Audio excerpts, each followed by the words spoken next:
के मन में बहुत सारे डाउट रहते हैं, पेरेंट्स के मन में डाउट रहते हैं कि भाई हम जेईई मेंस का जब पेपर दे देंगे तो जेईई मेंस का पेपर देने के बाद जैसे कई सारे बच्चों ने मुझे पिछले साल भी बहुत सारे मेल किए, कमेंट किए, इस बार भी मैसेज आते रहते हैं कि सर स्टेट गवर्नमेंट के कॉलेज का वो नाम लेंगे। जैसे किसी एक बच्चे ने पूछा सर HBTU जोसा की काउंसलिंग में किस रैंकिंग पे हमें मिलेगा, कितने नंबर पे आता है। तो HBTU जितने भी आपके स्टेट के कॉलेज हैं या फिर आपका मध्य प्रदेश हुआ, हरियाणा हुआ, दिल्ली हुआ, या आपका उत्तराखंड है, राजस्थान है, उत्तर प्रदेश है, आप किसी भी स्टेट से बिलोंग करते हैं, आपके स्टेट में कोई ना कोई टॉप 2, टॉप 3 या टॉप 5 के कॉलेज वहाँ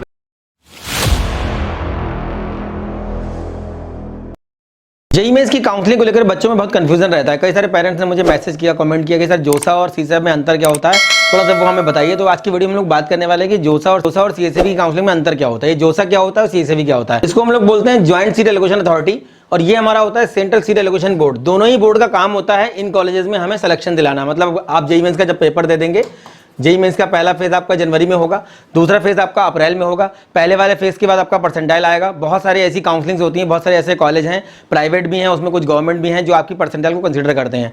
तो काफ़ी सारे फॉर्म आपके जनवरी वाले अटेम्प्ट के बाद आने लगेंगे कि आप जो है अपनी परसेंटाइल के ब्याह पर वहाँ पे अप्लाई कर दीजिए। कहीं कहीं पे आपका मेंशन किया जाएगा कि भाई आपका इतना परसेंटाइल है तभी आप वहाँ पे अप्लाई कर सकते हैं। जैसे कि थापर है आपका, और भी कई सारे कॉलेज हैं, तो वहाँ पे आपका बहुत लो परसेंटाइल पे नहीं होगा। तो यहाँ पे क्या है कि जोसा और सीएसएबी में डिफरेंस क्या होता है, इसके बारे में जानना बच्चों को बहुत जरूरी होता है। जितना भी बच्चा जेईई मेंस के एग्जाम में अटेम्प्ट करने जा रहा है साल 2000, जिन बच्चों ने साल 2022 में, साल 2023 में अटेम्प्ट किया था और काउंसलिंग में पार्टिसिपेट किया, उन बच्चों को थोड़ा सा आइडिया रहता है कि कौन कौन सी काउंसलिंग में पार्टिसिपेट करने पे हमको कौन कौन से कॉलेज मिलते हैं, किस किस रैंक तक मिलते हैं, और उन कॉलेजेस में जाने का प्रोसेस क्या होता है, उनके एप्लीकेशन फॉर्म कब आते हैं, उनकी फीस क्या रहती है, काउंसलिंग में कितनी काउंसलिंग में पार्टिसिपेट करना है, मल्टीपल काउंसलिंग को किस तरीके से टैकल करना है, किस तरीके से मैनेज करना है। ये सारी चीजें उन बच्चों को पता होती हैं जो कि ड्रॉपर हैं। लेकिन जो बच्चे बिगिनर हैं, जो पहली बार जेईई मेंस का पेपर दे, बच्चे पहली बार अटेम्प्ट करने जा रहे हैं, उनके मन में बहुत सारे डाउट्स रहते हैं, पेरेंट्स के मन में डाउट रहते हैं कि भाई हम जेईई मेंस का जब पेपर दे देंगे तो जेईई मेंस का पेपर देने के बाद जैसे कई सारे बच्चों ने मुझे पिछले साल भी बहुत सारे मेल किए, कमेंट किए, इस बार भी मैसेज आते रहते हैं कि सर स्टेट गवर्नमेंट के कॉलेज का वो नाम लेंगे। जैसे किसी एक बच्चे ने पूछा सर HBTU जोसा की काउंसलिंग में किस रैंकिंग पे हमें मिलेगा, कितने नंबर पे आता है। तो HBTU जितने भी आपके स्टेट के कॉलेज हैं या फिर आपका मध्य प्रदेश हुआ, हरियाणा हुआ, दिल्ली हुआ, या आपका उत्तराखंड है, राजस्थान है, उत्तर प्रदेश है, आप किसी भी स्टेट से बिलोंग करते हैं, आपके स्टेट में कोई ना कोई टॉप 2, टॉप 3 या टॉप 5 के कॉलेज वहां पे बने होंगे। जैसे आपका मध्य प्रदेश के अंदर आपका SCCT इंदौर है, और आपका जबलपुर इंजीनियरिंग कॉलेज है, हरियाणा के अंदर YMC फरीदाबाद है, यूपी के अंदर HBTU कानपुर है, उत्तराखंड के अंदर आपका कॉलेज ऑफ टेक्नोलॉजी पंतनगर है, राजस्थान के अंदर MBM जोधपुर है, दिल्ली के अंदर DTU है, NSUT है। इस तरीके से हर स्टेट में, हैदराबाद के अंदर आपका JNTU हैदराबाद है। इस तरीके से हर स्टेट में आपके कई सारे आपके स्टेट के कॉलेज होते हैं जो कि टॉप में रहते हैं, टॉप 10 कॉलेज है, टॉप 5 कॉलेज है, वो आपको जोसा काउंसलिंग से नहीं मिलेंगे। फिर जोसा काउंसलिंग से हमको क्या क्या मिलेगा, जब आप जेईई मेंस का पेपर दे देंगे, जेईई मेंस का पेपर देने के बाद आपका परसेंटाइल आएगा, जनवरी वाला परसेंटाइल आएगा, फिर आपका अप्रैल वाला परसेंटाइल आएगा। दोनों परसेंटाइल में जो आपका बेस्ट परसेंटाइल होगा उससे बनेगी आपकी ऑल इंडिया रैंक। जैसे ही आपके हाथ में ऑल इंडिया रैंक आएगी, डिफरेंट काउंसलिंग के फॉर्म आने स्टार्ट हो जाएंगे। सबसे मेन काउंसलिंग आपकी होती है जोसा काउंसलिंग, ये होती है आपकी नेशनल काउंसलिंग, और ये बहुत बड़े लेवल पे काउंसलिंग होती है, लेकिन सबसे कम समय के लिए काउंसलिंग होती है। बहुत सारी काउंसलिंग के फॉर्म आएंगे, 45 डेज का लगभग काउंसलिंग का प्रोसेस रहता है। कई काउंसलिंग ऐसी होंगी जिनका फॉर्म लगभग 30 दिन तक चलेगा, कहीं किसी काउंसलिंग का फॉर्म 2 महीने तक चलता है, बार राउंड्स होते हैं। लेकिन जोसा एक ऐसी काउंसलिंग होती है जिसका फॉर्म एक बार आएगा, 7 से 8 दिन का ये विंडो ओपन होगा, और इस काउंसलिंग में आपको उसी दौरान चॉइस फिलिंग भी करनी है, रजिस्ट्रेशन भी करना है, सारे कॉलेज भी भरने हैं, उसी दौरान आपको सब कुछ वहां पे जितने भी रिक्वायर्ड वहां पे डॉक्यूमेंट होंगे वो भी सब आपको लगाना है। उसके बाद आपका सीएसएबी काउंसलिंग होता है, इसकी भी हम लोग बात करेंगे, डिफरेंस दोनों में क्या होता है। तो जोसा काउंसलिंग में इस समय लगभग 119 कॉलेज पार्टिसिपेट करते हैं, बस पूरे ऑल ओवर इंडिया के 119 कॉलेज हैं जोसा काउंसलिंग में पार्टिसिपेट करते हैं। और सबसे मोस्ट इंपॉर्टेंट थिंग जो है, जरूरी बात जो है, वो ये है कि आपका इस काउंसलिंग में पार्टिसिपेट करने के लिए 75% होना जरूरी होता है। जब आप जेईई मेंस का पेपर दे देंगे, आपके पास जेईई मेंस का रैंक आ जाएगा। अगर आपके पास एडवांस का भी रैंक है, मान लीजिए किसी बच्चे ने जेईई मेंस का पेपर दिया, अब जेईई मेंस का पेपर देने के बाद 2.5 लाख बच्चों में उसने अपनी पोजीशन बना ली, इतना बच्चा क्वालिफाई किया जाएगा। इस क्वालिफाई वाले जो क्राइटेरिया पे हम पिछले वीडियो में बात कर चुके हैं कि क्वालिफाई होने में और काउंसलिंग में पार्टिसिपेट करने में क्या डिफरेंस होता है। अगर नॉट क्वालिफाई आप हैं तो ऐसा नहीं है कि आपको कॉलेज नहीं मिलेगा, आप तब भी जोसा की काउंसलिंग में पार्टिसिपेट कर सकते हैं अगर आपका 75% का क्राइटेरिया फुलफिल हो रहा है तो। अब यहाँ पे क्या होता है, जब जेईई मेंस का आपका रैंक आएगा, 2.5 लाख बच्चों में आप पोजीशन बना लेंगे, फिर आप देंगे जेईई एडवांस का पेपर। अब आप जब जेईई एडवांस का पेपर देंगे, तो एडवांस को पेपर को देने के बाद इसमें कितना बच्चा अटेम्प्ट करता है, लगभग 1.8 1.7 इस तरीके से बच्चे इसमें पार्टिसिपेट करते हैं। सारा बच्चा अटेम्प्ट नहीं करता, कई सारे बच्चों को अटेम्प्ट नहीं होता, लेकिन वो क्वालिफाई हो जाते हैं। तो लगभग 1,70,000 1,80,000 बच्चा यहाँ पे अटेम्प्ट करता है। इसमें से 45 से 46,000 बच्चा जो है ये क्वालिफाई किया जाएगा, इसको रैंक दी जाएगी। उसमें से भी लगभग 16,900 बच्चों को, मान लीजिए मोटा मोटा 17,000 बच्चों को IITs मिलते हैं। तो अगर आपके पास जेईई एडवांस, जेईई मेंस दोनों का रैंक है, तो आपको जोसा काउंसलिंग में, जब आप जोसा काउंसलिंग का पोर्टल ओपन करेंगे तो ये 4 कॉलेज वहां पे शो करेगा। कितने, कौन कौन से कॉलेज शो करेगा? 23 हमारे IIT हैं, 32 हमारे NIT हैं, 26 IIIT हैं, और उसके बाद 33 हमारे GFTI हैं। GFTI कॉलेजेस में हर साल बढ़ोतरी होती है। पहले ये 28 थे, फिर 29 हो गए, फिर 31 हो गए, फिर इस साल 2 और बढ़ाए गए, 33 हो गए। तो हर साल जितने भी कॉलेज का परफॉर्मेंस अच्छा होता है, किसी भी स्टेट गवर्नमेंट कॉलेज का, प्राइवेट का, तो उसको GFTI की लिस्ट में डाल दिया जाता है। जैसे इस बार VIT पटना, VIT देवगढ़ और एक निफ्टम का कैंपस यहाँ पे ऐड किया गया है, तमिलनाडु वाला, तो ये कॉलेजेस को यहाँ पे डाला जाता है। तो ये टोटल हमारे जो कॉलेज हैं, ये 119 कॉलेज हमारे जो हैं, जो हमें जोसा काउंसलिंग से मिलेंगे। अब जोसा काउंसलिंग में पार्टिसिपेट करने वाले जितने भी बच्चे हैं, जिनका रैंक आएगा JEE मेंस के बाद जोसा में, वो पार्टिसिपेट करेंगे। जोसा काउंसलिंग में पार्टिसिपेट करने से पहले ये पता करना जरूरी होता है कि हमारे स्टेट में कौन कौन से कॉलेज हैं जो हमें जोसा काउंसलिंग से मिलेंगे। जैसे मान लीजिए कोई बच्चा उत्तर प्रदेश का है, कोई बच्चा मध्य प्रदेश का है, कोई बच्चा मान लीजिए राजस्थान का है, या कोई बच्चा मान लीजिए तमिलनाडु का, साउथ इंडिया से मान लीजिए कोई बच्चा है, कोई बच्चा तमिलनाडु का है, तो ये जो कोई बच्चा मान लीजिए पंजाब का है, या कोई बच्चा मान लीजिए हरियाणा का है। अब ये डिफरेंट स्टेट के बच्चे हैं जो जोसा काउंसलिंग में पार्टिसिपेट कर रहे हैं। मान लीजिए कोई बच्चा जैसे कोई बच्चा मान लीजिए यूपी से है, तो यूपी वाला जो बच्चा है वो जब जोसा काउंसलिंग में पार्टिसिपेट करेगा तो यूपी के बच्चे को कौन कौन से ऐसे कॉलेज हैं जो जोसा काउंसलिंग से मिलेंगे उसको अपने स्टेट में। हालांकि ऑल ओवर इंडिया काउंसलिंग होती है, ये नेशनल काउंसलिंग होती है, तो आपको पूरे इंडिया के जितने भी कॉलेज हैं सारे बच्चों को NIT के अंदर 50% कोटा होता है, 50% होम स्टेट, 50% आपका होता है आउट स्टेट। तो ये आपका हो गया NIT। बाकी जितने भी कॉलेज हैं इसमें सब में ऑल इंडिया कोटा काम करता है, मतलब कि जितनी भी इनकी सीटें हैं, लगभग इसमें 57,000 के आसपास ये सीटें लगभग इसमें आपकी हैं, तो जितनी भी आपकी सीट है ये सबको इक्वल डिस्ट्रीब्यूट की जाती है, केवल NIT को छोड़ करके। अब यहाँ पे यूपी का कोई बच्चा है, मान लीजिए यूपी के बच्चे को क्या क्या मिलेगा जोसा काउंसलिंग से यूपी के अंदर? IIT कानपुर हो गया, IIT आपका BHU हो गया, NIT आपका इलाहाबाद, MNIT इलाहाबाद, उसके बाद आपका IIIT इलाहाबाद, उसके बाद आपका IIIT लखनऊ, और उसके बाद आपका हो गया JKIPT, JK institute of applied physics को बोलते हैं, ये हमारा इलाहाबाद के अंदर GFTI है। एक और कॉलेज था IICT भदोही, उसको बोलते थे, पर वो अभी हटा दिया गया, उतना अच्छा कॉलेज नहीं था। तो 1 2 3 4 5 6 ये हमारे 6 कॉलेज हैं यूपी के अंदर, जो कि 119 कॉलेज में से हमको जोसा काउंसलिंग से मिलेंगे। अब अगर कोई MP का बच्चा, मान लीजिए मध्य प्रदेश का बच्चा कोई है, तो मध्य प्रदेश में क्या क्या उसको मिलेगा? IIT इंदौर, उसके बाद हमारा हो गया NIT भोपाल, उसके बाद हमारा IIIT भोपाल। ये मैं कोई रैंकिंग नहीं बता रहा हूं, मैं वो कॉलेज बता रहा हूं जो आपके स्टेट में है और आपको जोसा काउंसलिंग से मिलेंगे। इसके अलावा जितने भी कॉलेज हैं यूपी में, जैसे आपका HBDU कानपुर है, उसके बाद IIM गोरखपुर है, उसके बाद RGPIT है, उसके बाद IIT लखनऊ है, वो आपको फिर यूपी काउंसलिंग से और उनकी इंडिविजुअल काउंसलिंग जो होती है उससे आपको मिलेंगे। तो ये केवल कॉलेज हैं जो हमको मिलेंगे जोसा काउंसलिंग से। अभी मैं जोसा की बात कर रहा हूँ, CSAV का भी मैं भी बताऊंगा आपको। अब MP के अंदर आपका IIIT ग्वालियर हो गया, उसके बाद आपका IIIT जबलपुर हो गया। साल 2023 में एक यूनिवर्सिटी यहां पे ऐड की गई है, सागर में यूनिवर्सिटी है, गौर हरी सिंघानिया करके यूनिवर्सिटी एक बनी हुई है वहां पे, वो यूनिवर्सिटी एक ऐड की गई, तो ये एक GFTI है। तो 1 2 3 4 5 और एक 6 कॉलेज आपके MP के अंदर होगा। कोई बच्चा मान लीजिए पंजाब का है, अब पंजाब के जितने बच्चे हैं उनको जोसा काउंसलिंग से पंजाब के अंदर कौन कौन से कॉलेज मिलेंगे? तो पंजाब के अंदर क्या क्या है? IIT आपका रोपड़ है, और आपका जो है NIT जालंधर। एक और कॉलेज है जिसको बोलते हैं slide Punjab, Sant Longowal institute of technology, ये हमारा संगरूर के अंदर बना हुआ कॉलेज है। ये कॉलेज हमको मिलेंगे, 3 पंजाब के अंदर जो कॉलेज हैं हमको मिलेंगे जोसा काउंसलिंग से।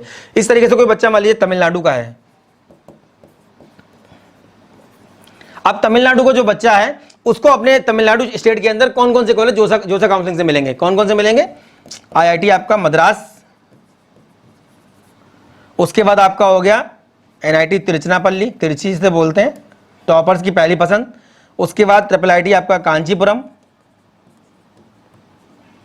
उसके बाद IIIT तिरुचि, और एक हमारा निफ्टम का कैंपस तांजावुर कुछ करके जगह वहां पे है, वहां पे वो जोड़ा गया है। ये हमारे कॉलेज हैं 1 2 3 4 5, ये 5 कॉलेज हमको मिलेंगे तमिलनाडु के अंदर। किससे मिलेंगे हमको? जोसा काउंसलिंग से। तो ये हमारा हो गया जोसा काउंसलिंग। जोसा काउंसलिंग से हमको क्या क्या मिलता है? IITs मिलते हैं, NITs मिलते हैं, IIITs मिलते हैं, GFTIs मिलते हैं। और जोसा काउंसलिंग के लिए सबसे मैंडेटरी चीज क्या है? 75% का क्राइटेरिया फुलफिल होना चाहिए। NITs के अंदर 50% सीटें होम स्टेट कोटे की होती हैं, 50% ऑल इंडिया कोटे की, मतलब अदर स्टेट कोटे की होती हैं। ये बात आपको ध्यान रखना है। अब ये CSAV क्या है? Central seat allocation board. ये क्या है? ये कब होता है, ये क्यों करवाया जाता है, और इससे कौन कौन से कॉलेज हमको मिलेंगे? तो यहाँ पे देखिए, जब जोसा काउंसलिंग हो जाएगा, मान लीजिए 10 बच्चे हैं, अब इन 10 बच्चों को मान लीजिए इनमें से 5 बच्चों को मिल गया है IIT बॉम्बे में, कोई ब्रांच मिल गया इनको। या 5 बच्चों को मान लीजिए एनआईटी तिरुचिरापल्ली या सूरतकल या वारंगल, 5 बच्चों को टॉप 5 आईटीज में एक एक सीट मिली हुई है। भले उनको वहां पे कोई रेयर ब्रांच मिला हुआ है, कोई अच्छा ब्रांच नहीं मिला, लेकिन कोई रेयर ब्रांच मिला हुआ है, मटेरियल मिला हुआ है, बायोलॉजिकल मिला हुआ है, केमिकल मिला हुआ है, बायोकेमिकल मिला हुआ है। तो ये 5 बच्चों को अगर 5 टॉप 5 आईटी मिल गया, 5 बच्चों को टॉप 5 आपके एनआईटी मिल गए, सूरतकल मिल गया, वारंगल मिल गया, तिरुचि मिल गया, कालीगढ़ मिल गया या इलाहाबाद मिल गया।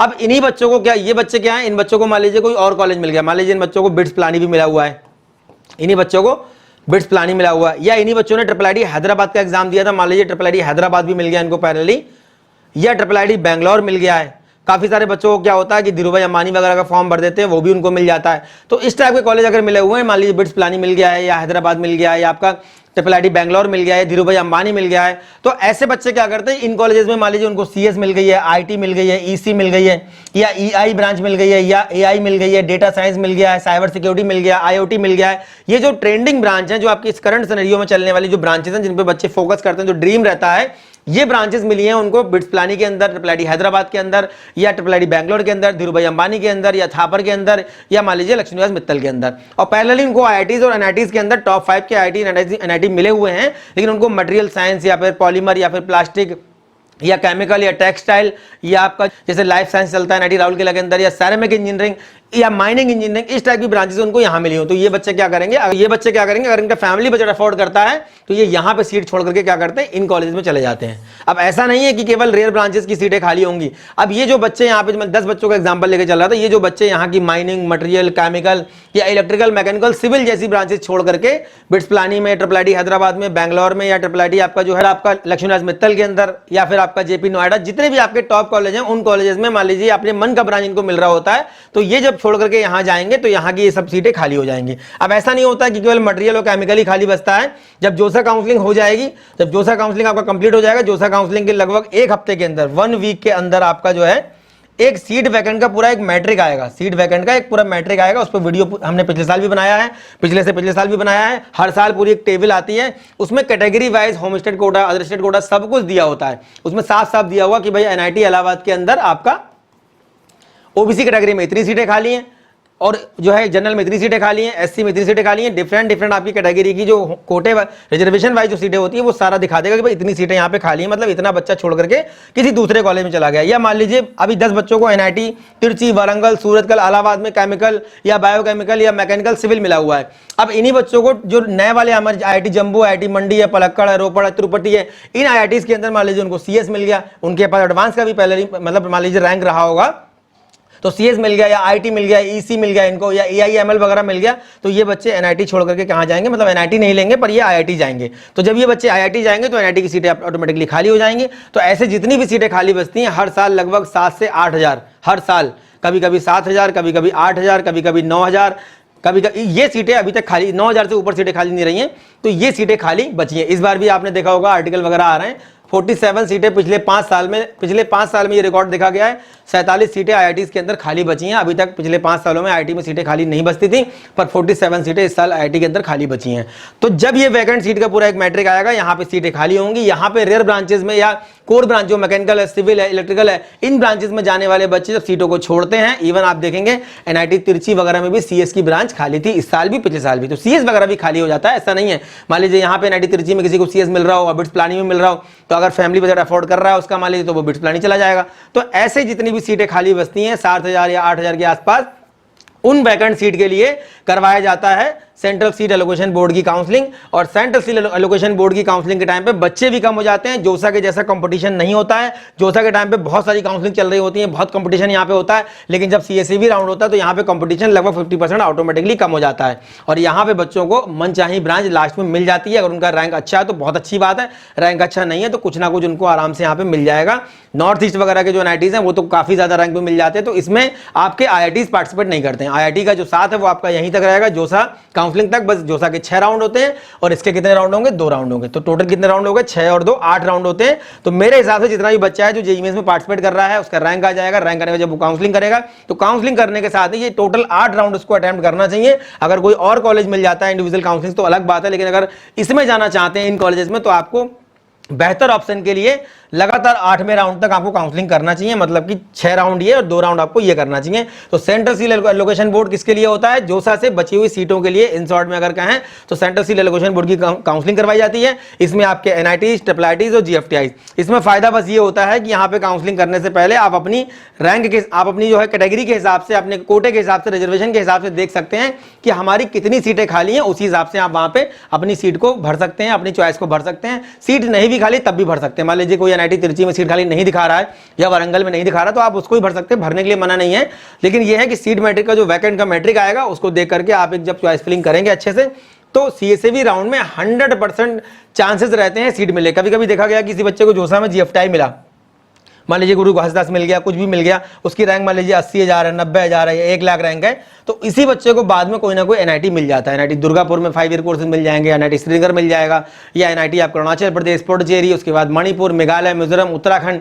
इवन अगर वो ट्रिपल आईटी वगैरह में भी जाना चाहें तो ट्रिपल आईटी कांचीपुरम है, ट्रिपल आईटी भागलपुर है, ये बाद में 80-90,000 रैंक तक आपको मिल जाते हैं। तो जोसा काउंसलिंग से बची हुई सीटों के बाद आपका सीएसएवी काउंसलिंग होता है। उम्मीद करते हैं कि इस जानकारी से आपको जोसा और सीएसएफ के बीच का अंतर समझ में आ गया होगा। इसी तरीके से द मेटा चैनल के माध्यम से पिछले 3 साल से मैं आपको गाइडेंस देने का, मोटिवेशन देने का लगातार प्रयास कर रहा हूं। अपनी टीम के साथ आगे भी करता रहूंगा। उम्मीद करते हैं कि दी गई जानकारी आपके काम आती होगी। 2024 में एग्जाम देने वाले जितने भी बच्चे हैं उनकी काउंसलिंग के लिए लगातार इस तरीके से मैं आगे गाइडेंस देता रहूंगा। नेक्स्ट वीडियो में मिलेंगे अच्छे टॉपिक के साथ। तब तक धन्यवाद। Thank you very much.